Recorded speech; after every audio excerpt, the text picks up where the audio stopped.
दोस्तों आप देख रहे हैं खेसारी भोजपुरिया और जितने लोग खेसारी भोजपुरिया देख रहे हैं सबका तहे दिल से स्वागत है। दोस्तों बता दें कि चैनल पर पहली बार हो तो यार सब्सक्राइब करके ही जाना, क्योंकि खेसारी लाल यादव से जुड़ी हर एक न्यूज़ हर एक अपडेट सबसे पहले आपको इस चैनल पे दी जाती है।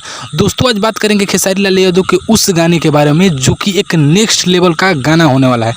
दोस्तों आपको बता दें कि जैसे कि परदेसिया सॉन्ग आया था सेम टू सेम, यानी कि उससे अधिक हो सकता है लेकिन कम नहीं हो सकता है, मतलब उससे भी ज़्यादा ये ब्लॉकबस्टर होगा। दोस्तों आपको बता दें कि ये गाना सच में ब्लॉकबस्टर होगा, और इसलिए ब्लॉकबस्टर होगा क्योंकि ये गाना सारेगामा होम भोजपुरी से आ रहा है।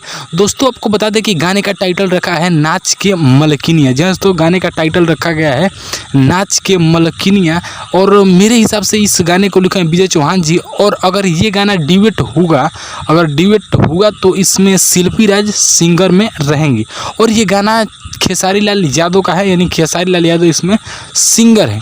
तो बस इस वीडियो में इतना ही आपको बताने वाला था। तो दोस्तों अगर आप खेसारी लाल यादव का फ़ैन हैं तो प्लीज़ सारेगामा होम भोजपुरी पर तैयार रहिएगा, क्योंकि ये गाना 1 से 2 दिन में आएगा। क्योंकि ये गाना तैयार हो गया है लेकिन अभी आया नहीं है, तो जैसे ही आएगा मैं आपको वीडियो बनाकर दे दूंगा। तो उसके लिए अगर आप चैनल पर पहली बार हो तो यार सब्सक्राइब कर लो, ताकि जब भी कोई वीडियो डालूं नोटिफिकेशन आपको सबसे पहले चला जाए।